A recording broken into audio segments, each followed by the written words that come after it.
रमेश और अमरेश दो सगे भाई थे, मगर दोनों में काफी डिफरेंस था।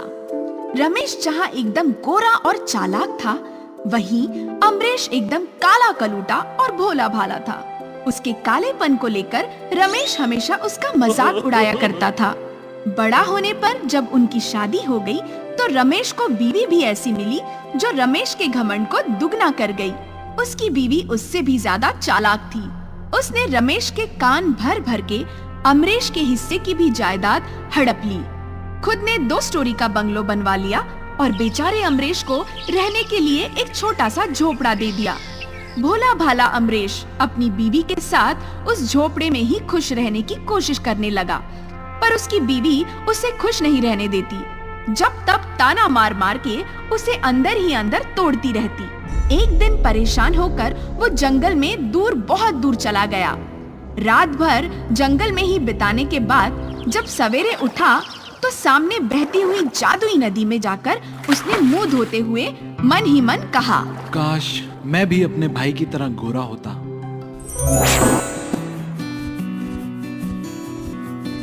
लगता है इन्हें पता चल गया, रात भर मैं घर पर नहीं था, इसलिए मुझे ऐसे देख रहे हैं। अरे, आपके चेहरे को क्या हुआ? क्या हुआ? रात भर सोया नहीं, इसलिए कुछ हुआ होगा। अरे कुछ नहीं, बहुत कुछ हुआ है। आप तो अपने भाई से भी ज्यादा गोरे हो गए। क्या?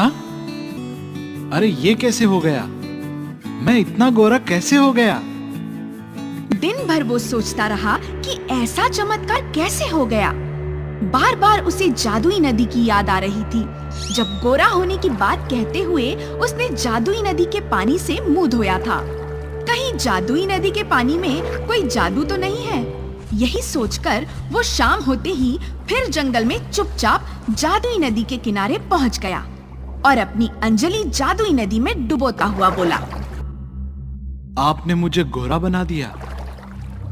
अब भाई की तरह थोड़ा धन भी दे दो।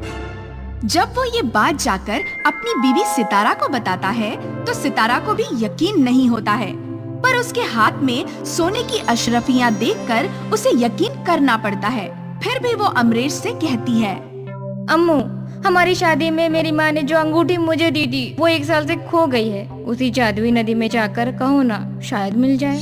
अरे जादुई नदी में कैसे मिलेगी? हम कभी वहाँ गए ही नहीं जो जादुई नदी में खो गई हो। तुम जाओ तो सही। और बीवी की बात सुनकर वो वापस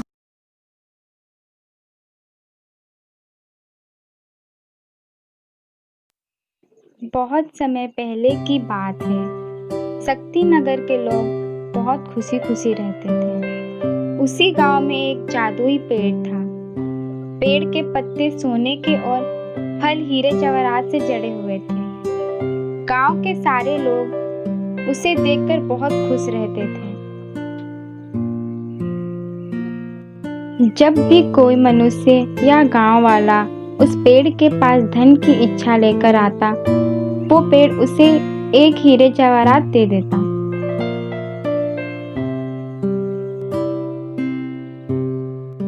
उसी गांव में एक रामू नाम का किसान रहता था, जिसके पास 2 गाय थी।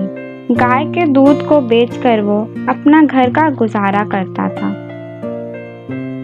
एक दिन रामू सुबह उठकर अपनी गाय को चारा देने जाता है और देखता है उसकी गाय जमीन पर गिरी पड़ी रहती है।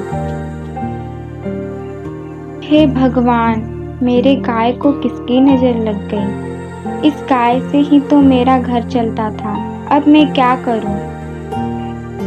रामू की पत्नी रामू के रोने की आवाज सुनकर बाहर आती है। अरे क्या हुआ हमारी गाय को? अब हमारी गाय नहीं रही। भगवान ही जाने अब हमारा घर का गुजारा कैसे होगा। मेरे पास उतने पैसे भी नहीं है कि मैं गाय खरीद सकूं। अच्छा, अब तुम रो मत। हमारे गांव में एक जादुई पेड़ है जिसमें हीरे जवाहरात लगे हुए हैं। हमें उसकी सहायता लेनी चाहिए। शायद वो हमारी कुछ सहायता कर दे।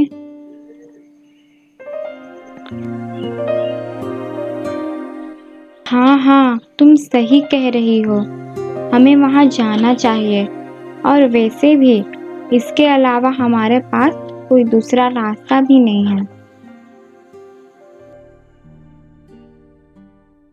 फिर दोनों पति पत्नी की बात होने के बाद राम और उसकी पत्नी उस जादुई पेड़ के पास जाते हैं। अरे रामू, ये तो सोने का पेड़ है। हाँ, तुमने सही कहा। ये तो सच में सोने का पेड़ है। रामू फिर अपनी सारी बातें उस जादुई पेड़ को बताता है। तुम परेशान मत हो रामू, मैं तुम्हारी मदद जरूर करूँगा। तुम थोड़े से हीरे जवाहरात ले सकते हो। जादुई पेड़, आपका बहुत बहुत शुक्रिया मुझे कुछ हीरे जवाहरात देने के लिए।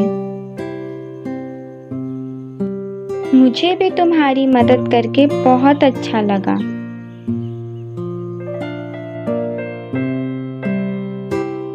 रामू और रामू की पत्नी हीरे जवाहरात को देखकर बहुत खुश होते हैं और उस हीरे जवाहरात को लेकर अपने घर चले जाते हैं। जादुई पेड़ दूसरों की मदद करके बहुत खुश होता था। उस पेड़ को गांव वालों की मदद करके सब बहुत अच्छा लगता था और गांव वाले भी उस पेड़ से बहुत प्यार करते थे।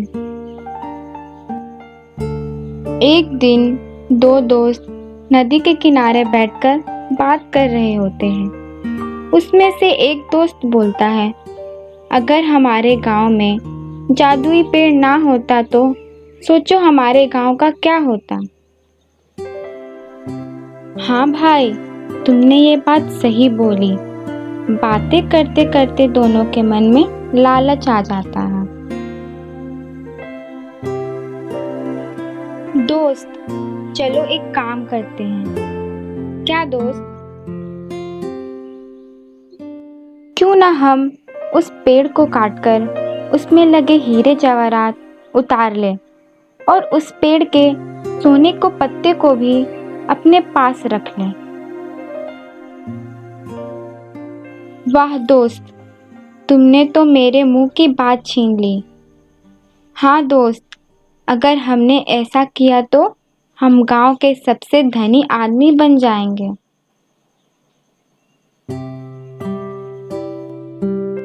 तब वो दोनों दोस्त उस पेड़ को काटने के लिए जाते हैं तो वो देखते हैं वहाँ कई लोग अपनी मदद के लिए उस पेड़ के पास आते ही रहते हैं।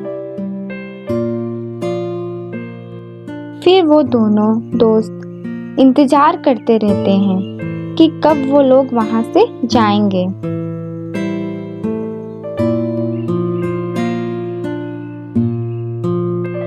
इंतजार करते करते रात हो जाती है। फिर वहाँ कोई नहीं रहता। मौका देखते ही वो उस पेड़ को काटने जाते हैं। सब खैरियत तो है ना? क्या हुआ? इतनी रात को यहाँ क्यों आए हो?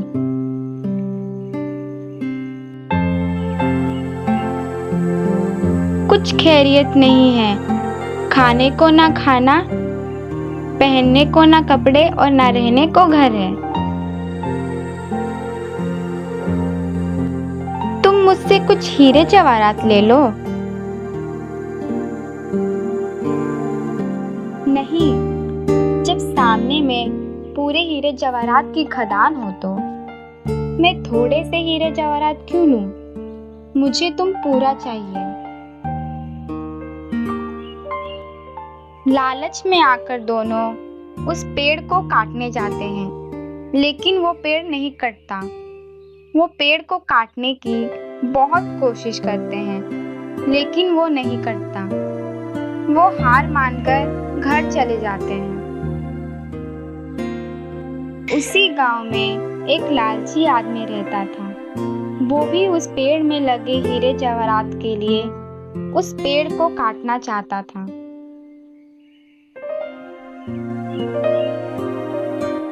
एक दिन वो वही दोनों दोस्त को पेड़ को काटने के लिए सुपारी देता है और बोलता है, अगर तुमने उस पेड़ को काट दिया तो मैं तुम्हें बहुत सारा धन दौलत दूंगा। वो दोनों दोस्त बोलते हैं, ठीक है, लेकिन वो पेड़ अगर नहीं कटा तब भी तुम हमें पैसे दोगे। वो लालची आदमी कुछ देर तक सोचता है, फिर बोलता है, मुझे तुम्हारी बातें मंजूर है। फिर वो दोनों दोस्त जब उस पेड़ को काटने जाते हैं तो उस पेड़ को काटते वक्त उन्हें रामू देख लेता है और लालची आदमी के साथ वो दोनों दोस्त भी पकड़े जाते हैं।